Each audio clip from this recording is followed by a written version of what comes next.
10 years ago, South Africa got introduced to its first electric vehicles, and we did not pay it no mind because, well, we thought electrification was a thing of the future. Well, the future is here, and here with me is the Mercedes-Benz EQA, Mercedes-Benz's least expensive way into their EQ stable.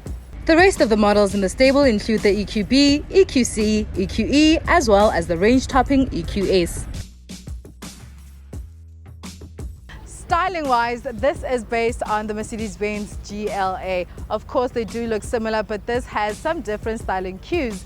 It does look a little bit more subdued and doesn't really stand out from the crowd. However, I would say that is a bit of a mixed bag because people do turn and look at it. You have these elongated headlights with the blue accent inside that's written Mercedes-Benz in case you forget which car you are driving. Of course, it also just draws you back to that blacked out grille that almost looks like a COVID mask, and that is a big telltale that you're driving the EQ range.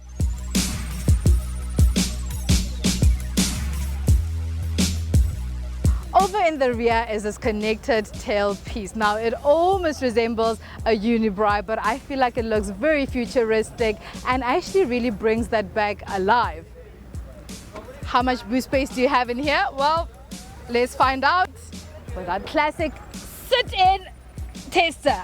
Okay, so my body cannot fit in here.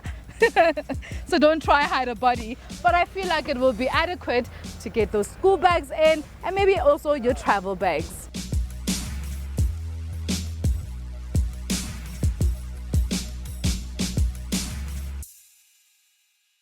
This is a family-sized SUV, and you have to have enough space for the family that you're going to be lugging around in this car.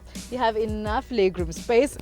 Happy to tell that there still is considerable space between myself and the driver's seat, and because this is a coupe-S design, you would think you wouldn't get much headspace, but look at that. And looking upwards, thankfully you have a panoramic sunroof, which for me just is enough detail just to bring in so much light into the cabin. Sadly though, you only get one USB-C type charging port, so I'm sure there will be a whole lot of fighting over here in the back.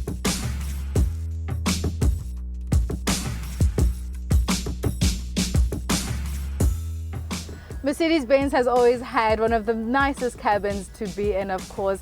One of the best features inside a Mercedes-Benz has to be the double panel screen. Now, it almost intrudes into the passenger side, making them feel a part of the driving experience as well as the entertainment.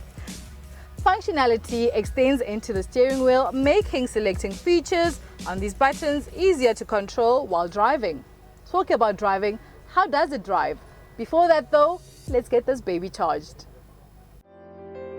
A number of premium car makers like Jaguar, BMW, Audi and Mercedes have partnered to roll out charging points across the country, and these are available to use by all EV owners, regardless of the make of the vehicle.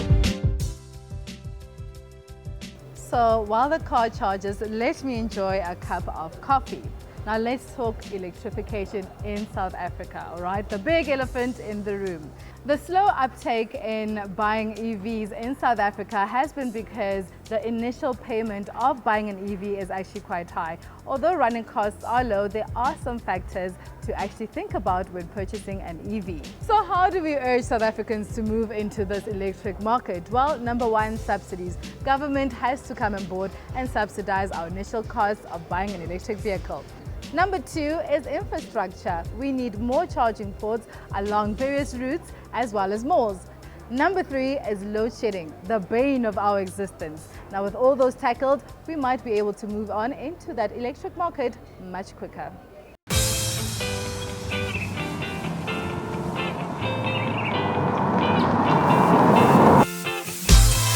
So how does the EQA feel like to drive? Well, before I give my driving impressions, I just want to say how impressed I am, because we went from 30% in 124 kilometer range to 75% and 365 kilometers worth of range.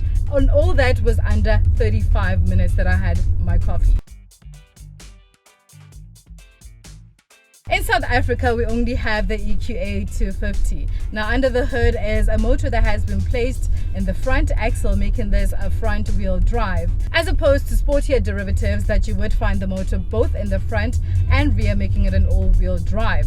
So the motor is good for 140 kilowatts and 375 newton meters of torque. Just in comparison, the GLA will give you about 150 kilowatts of power, which just shows you it really is not that far behind. It won't give you the most dynamic driving experience. It really isn't for that. It's more for sheer comfort and pleasure, which it really does excel in that department. The pedals are a bit sensitive to touch, so if you do approach the accelerator with more aggression than you should, it definitely will take you aback. But all those things just takes a little bit of calibration and getting used to.